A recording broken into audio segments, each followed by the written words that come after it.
नमस्ते दोस्तों, आशा है आप सभी लोग अच्छी तरह से होंगे।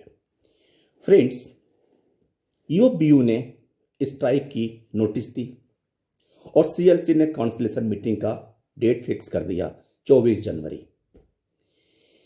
30-31 तारीख को स्ट्राइक की कॉल देने पर जो मैसेज है कि हम what we demand, all India strike 30th and 31st January 2023, we demand introduction of 5 days banking, updation of pension for past retirees, resolution of residual issues, adequate recruitment in all cadres to ensure better customer service, scrap new pension scheme and restore old pension scheme, immediate commencement of the negotiations on charter of demand of our wage revision।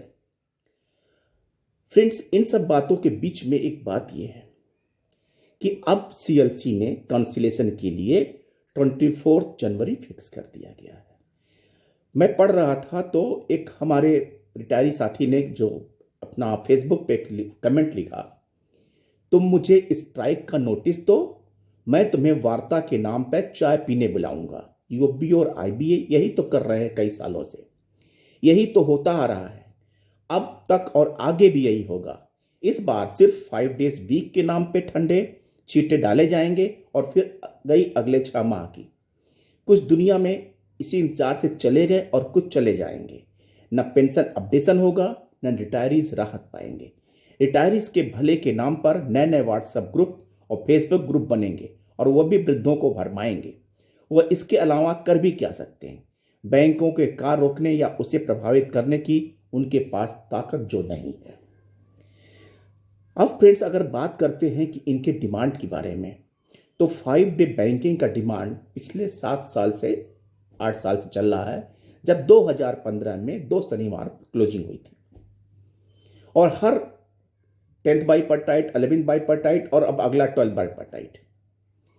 लेकिन updation of pension for past retirees जो इनके demand में आया है, ये demand तो अभी नया नया आया है। आप कहेंगे ऐसा कैसे? क्योंकि पिछले 30 साल से हम जो डिमांड कर रहे हैं वो पेंशन फॉर द रिटायरीज कर रहे हैं। लेकिन पिछले 6 महीने के अंदर जो नया कॉन्सेप्ट आया है, जो यूबीयू डिमांड कर रही है, वो लिख रही है updation of pension for past retirees. इसके मतलब ये तो कहीं डिमांड में था ही नहीं। और फिर कॉन्सिलेशन जब होगा तो कॉन्सिलेशन में दोनों पक्ष बैठ के कहेंगे कि अगला हम डिस्कशन करेंगे। फिर आईबीए उनको कॉल करेगी, फिर आधे घंटे की बात होगी और फिर अमेकेबल बात होने के बाद कुछ नहीं होगा। यानी 5 डे बैंकिंग के लिए प्रपोजल जाएगा, तब उसके बाद कुछ होगा। पेंशन अपडेशन के लिए कास्ट फंड का जो फैक्टर चल रहा है उसका कोई रेजोल्यूशन नहीं हुआ है, क्योंकि अभी उन्होंने एनालिसिस या कैलकुलेशन नहीं हो पाया है, इसलिए नहीं होगा। किस पैटर्न पर पेंशन अपडेशन की बात हो रही है कुछ पता नहीं है। अल्टीमेटली फिर स्ट्राइक कॉल ऑफ हो जाएगी और नेगोशिएशन शुरू हो जाएगा। अब बात करते हैं कि 12th बाइपर्टाइट की बात क्यों नहीं हो रही है, क्योंकि आईबी के पास रेडीमेड आंसर है इसका कि अभी मुझे बैंकों का मैंडेट नहीं मिला। जब तक मैंडेट नहीं मिलता है तब तक हम वेज रिवीजन की बात नेगोशिएशन कर नहीं सकते हैं। और बैंकों का मैंडेट कब मिलेगा? अगले 6 महीने बाद। यानी कि जो नवंबर में हमारा 12th बाइपर्टाइट ड्यू हो गया है, उसकी बातचीत अगर अगले नवंबर तक शुरू हो जाए तो बहुत बड़ी बात है, क्योंकि आईबीए नहीं चाहता है कि पुराना रिकॉर्ड उसका टूटे, क्योंकि 3 साल से पहले इनको कोई सेटलमेंट करना है ही नहीं।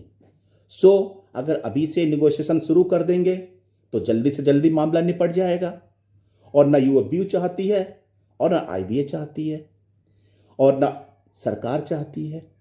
तो कुल मिला के जो स्ट्राइक आप कह सकते हैं conciliation, negotiation, but no resolution, यानी कि रेजुलेशन के नाम पर जो अचीवमेंट होगा वो होगा बिग जीरो।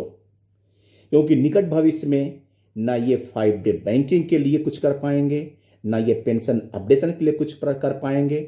और इसी संबंध में अभी AIBPRC ने एक लेटर जो है उन्होंने भी लिखा है। उसका मैं लेटर बहुत लंबे लंबे हो रहे हैं, जिसको पढ़ने में, जिसको बताने में हमको भी बहुत दिक्कत हो रही है। मैं नहीं चाहता, क्योंकि 8 पेज के पत्र पढ़ने से ना आपको अच्छा लगता है ना मुझे अच्छा लगता है।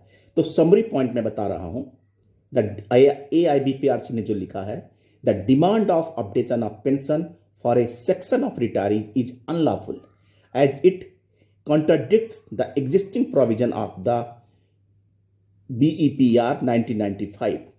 It is not a question of introduction of updation of pension for a section of retirees, but it is an issue of implementation of the already existing Regulation 35(1) as amended in the year 2003 and thereby translate the reasons and objects of the said amendment into reality.